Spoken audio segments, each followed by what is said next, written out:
Hey everyone, welcome to the Halloween video hop. With Halloween just around the corner, a handful of crafters are coming together to share and inspire you for the Halloween season.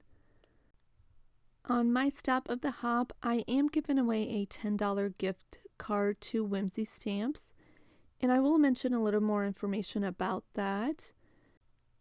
For my card today, I'm creating a cutesy kind of Halloween card, and I will be using several products from Whimsy Stamps. This is a newly released word die over on the Whimsy Stamps website. It cuts out the word foolish mortals.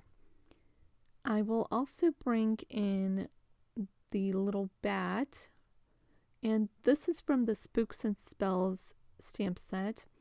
And then finally, I'm going to add the spooky scene stamp from the Halloween Scream Clear stamp. I'll start by creating the focal point panel, and here I have a piece of Bristol Smooth cardstock cut down to 4 by 5 1/4 using a stitched rectangle die. And then here I'm just going to arrange my little scene.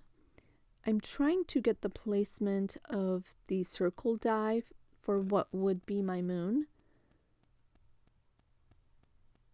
I'm going to bring in the bat, and then I'm going to choose the circle die for the moon.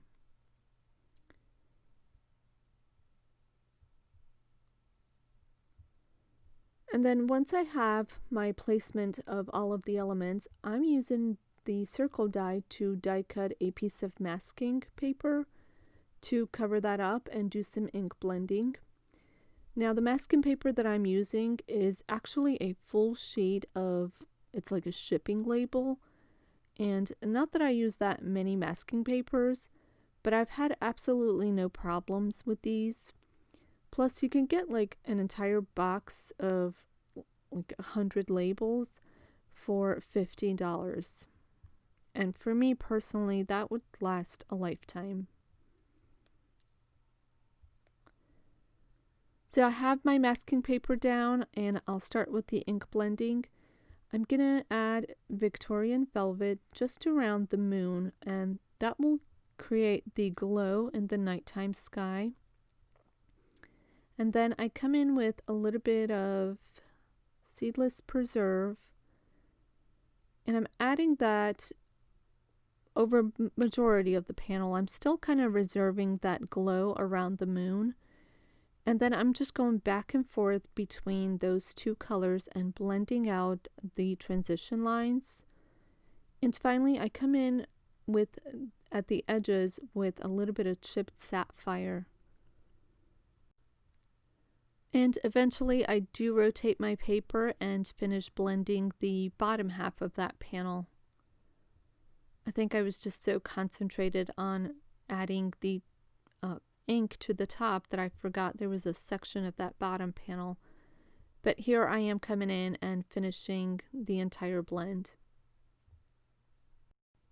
I did use a finger dauber to get some of that seedless preserve and chipped sapphire at the top left corner, just so that I can have like a circular glow of the lightest shade around the moon.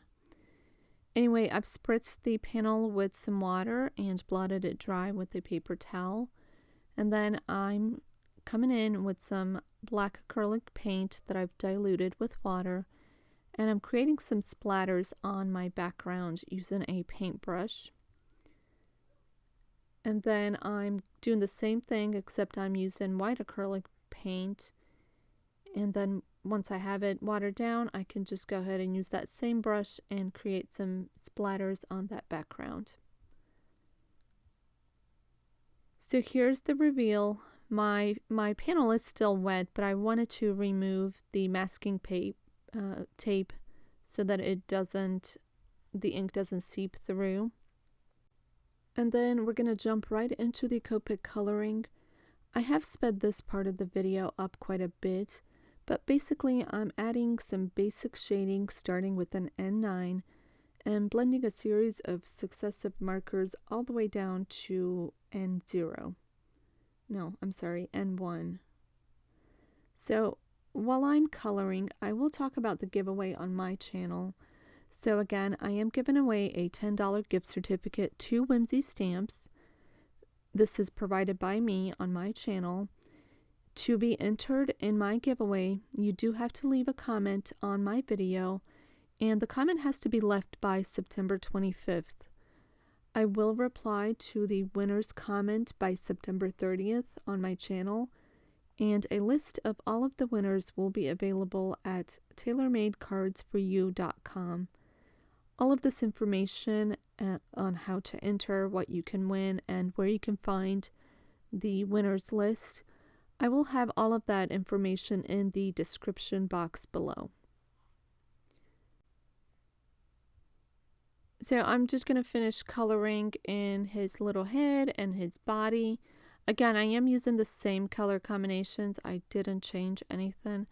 And I will have all of this listed over on my blog, as well as some close-up pictures, which I will link to down below. Typically, I do use a lot of markers to color in my images, but that's just me and that's my preference. You certainly can use as many or as little as you prefer.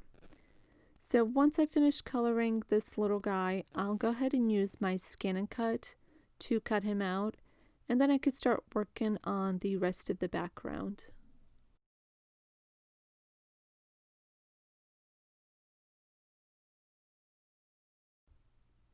I have the little bat kind of arranged where he's going to be adhered, and I will use my Misty for this part of the card.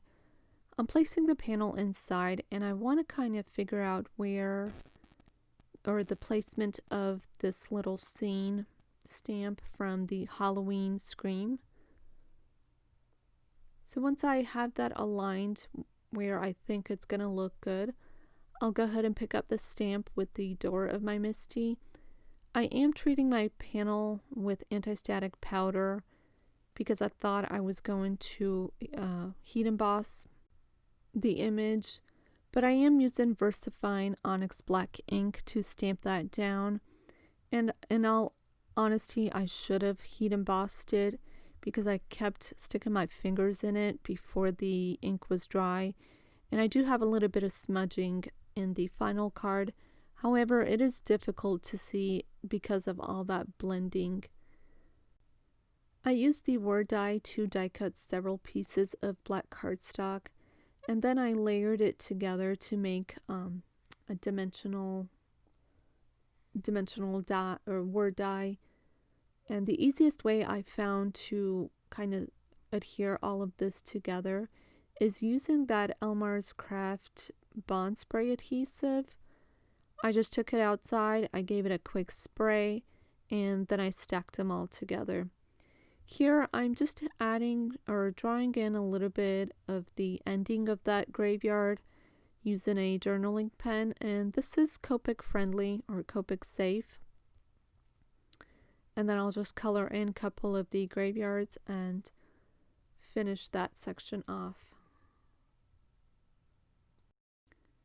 I'll kind of play around with the arrangement of all of those elements, and once I figure out where everything is going to go, I felt like something was missing in that card. So I did add a little bit of glitter to the Word die cut, and I used the glitter in Silver Dust. Again, I took it outside and I gave it a couple of quick sprays, and then it dried in just a few minutes.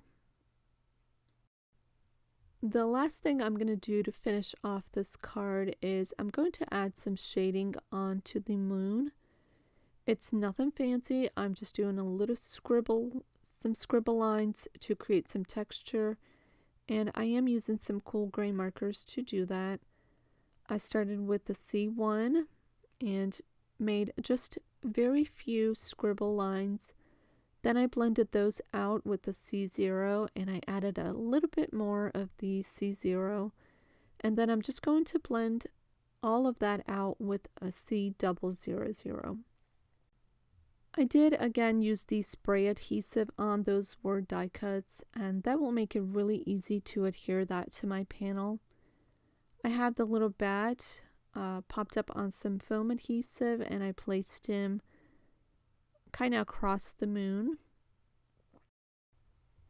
And then I will finish off my card by adhering the entire focal point panel to a black mat on a white top folding card base. So that will do it for my stop on the hop. I hope you are enjoying all of the Halloween inspiration and you are inspired along the way.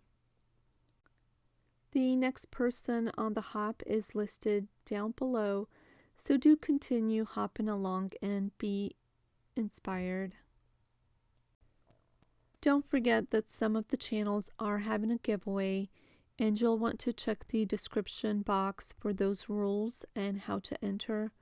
Again, on my channel, you do have to leave a comment by September 25th, and I will randomly choose one of the comments from this video to win a $10 gift card to Whimsy Stamps. If you have enjoyed this video, be sure to hit the like button and consider subscribing to my channel if you're new. Thank you so much for stopping by and hopping along today, and I will see you another time.